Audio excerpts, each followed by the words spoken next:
Seja muito bem-vindo ao nosso Evangelho de hoje. Sexta-feira é dia de Evangelho no Lar, então vamos dar continuidade ao capítulo 5. Hoje vamos iniciar o item Causas Anteriores das Aflições.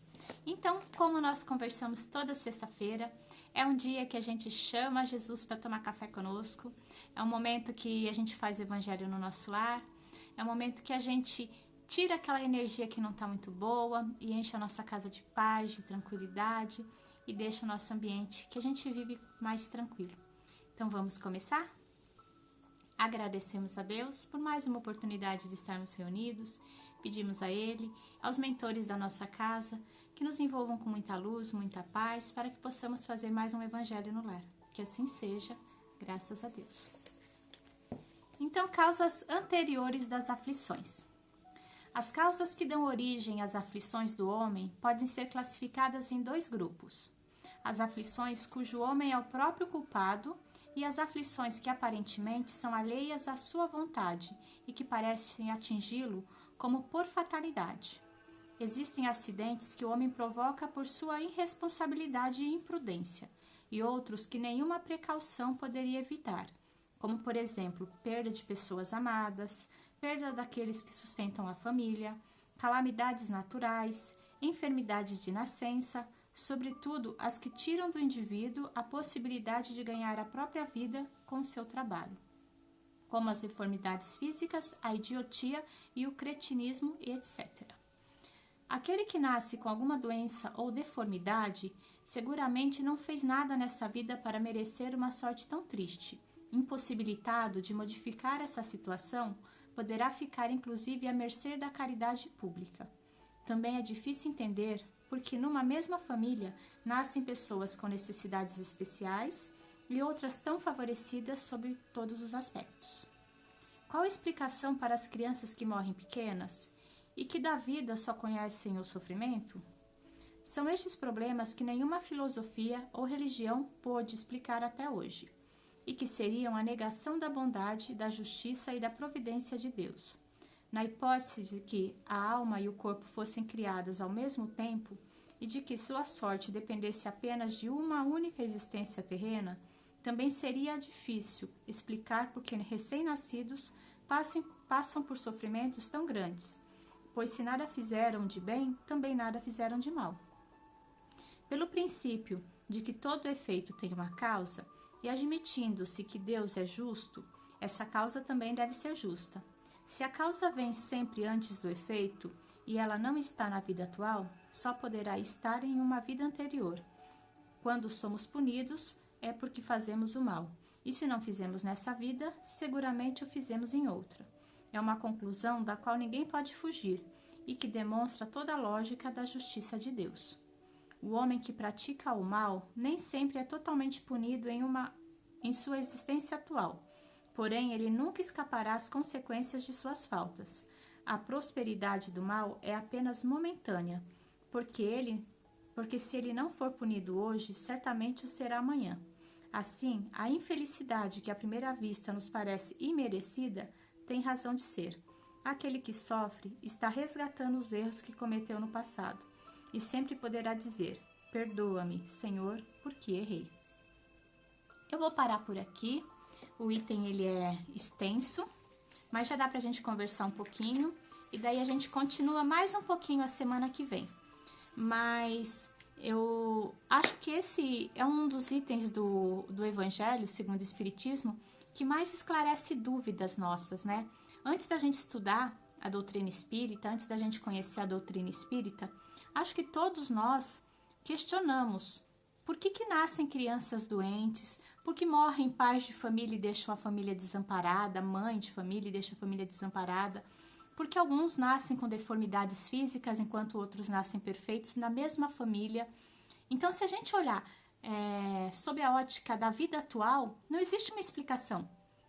A gente até questiona Deus, né? Por que Deus permite que aconteça um negócio desse, né? Coisas assim. Por que existem essas calamidades, tantas coisas que acontecem? A gente começa a questionar a bondade divina. E daí a gente acha que ele escolhe umas pessoas para passarem por boas coisas e outras para sofrerem. Então, se a gente olhar somente nesse momento, nessa encarnação que nós estamos vivendo, realmente seria uma injustiça. Mas como a gente sabe que Deus é bom e justo com todos aqueles que Ele criou, com todas as criaturas, então o Espiritismo vem nos mostrar que depois, quando a gente entende que existe a reencarnação, que a gente nasce, cresce, morre, desencarna, né? E depois a gente vai ter uma outra oportunidade de nascer de novo, e a gente lembra que nada passa impune pela justiça divina, aí a gente entende que muitas vezes aquilo que a gente está passando de dificuldade nessa vida não é referente a escolhas dessa vida, e sim de erros que nós fizemos em outras. Então, toda vez que a gente vê um momento mais desafiante na vida de alguém, ou mesmo na nossa própria vida, a gente não tem que se revoltar. A gente tem que entender que este momento é um momento de aprendizado. Então, se eu nasci com uma deformidade física, eu não tenho que me revoltar contra Deus sobre essa dificuldade física. Eu tenho que entender esse momento e lembrar que eu fiz essa escolha. Lembra que a gente já falou do planejamento reencarnatório? Quando a gente vem, a gente reencarna, a gente escolhe o que a gente vai passar aqui para poder resgatar os nossos erros do passado. Então, essas deformidades físicas muitas vezes foram escolhas nossas para encurtar o tempo de provação aqui na Terra, para a gente realmente resgatar aquilo que a gente fez de errado. Então, nada é errado aqui nesse planeta perante Deus. Então, tudo que acontece tem que acontecer para a nossa evolução, para o nosso crescimento. E quando a gente entende isso, a gente não se revolta. A gente aceita essa aprovação que a gente está passando e a gente passa esse momento dessa reencarnação com resignação e paciência. Porque a gente sabe que essa existência que eu estou aqui hoje, como Márcia, ela vai passar. Eu vou desencarnar um dia e vou ter uma outra oportunidade de crescimento. E se eu aprender com esse momento, a próxima encarnação eu não vou precisar vir mais com nenhuma deficiência. Então, a gente tem que aproveitar esses momentos e entender que tudo está certo. Tudo está certo. E a gente não precisa questionar, a gente não precisa se revoltar. Muitas vezes, a maioria das vezes, a gente não vai conseguir resgatar todos os nossos erros em uma única encarnação. Então, vai vir para outras também para a gente resgatar. Lembra que a gente fala assim, a justiça do homem é imperfeita, mas a de Deus nunca falha? Todos nós falamos isso, independente da religião que nós temos, nós sempre falamos, a justiça de Deus é perfeita, ela nunca falha. Então, a gente olhando essa frase que todos nós falamos e entendendo tudo o que acontece nesse planeta, que nada está errado, a gente começa a entender que todos os momentos difíceis que todos nós passamos aqui na Terra são momentos de aprendizados, são momentos de crescimento. E a gente vai ver que muitas vezes essas pessoas que nascem com alguma dificuldade, alguma limitação, alguma dificuldade física, muitas vezes a gente conversa com elas e elas têm tanto ensinamento para nos passar, elas têm tanto crescimento. E aqueles que durante a sua vida, por algum motivo, perdeu a capacidade de se locomover, passou por alguma situação que precisou ficar acamado, desenvolveu algum tipo de limitação física, essas pessoas, a maioria das vezes, também tem muito a nos ensinar. Então, cabe a nós olharmos com amorosidades a todos os momentos. Só que a gente tem que lembrar o que fala aqui no comecinho, que as causas das aflições, elas podem acontecer por escolhas próprias nossas nesta vida ou de outras vidas. E as escolhas que acontecem na nossa vida são as escolhas erradas que a gente fez, que a gente já estudou no item anterior.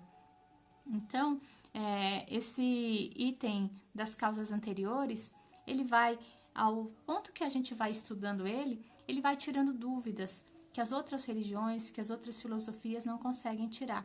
Então, a gente vê o amor de Deus em cada passo dessas dificuldades que nós enfrentamos no nosso dia a dia. Então, a gente vai falar mais sobre isso na próxima semana, que esse item, como eu falei, é um item longo.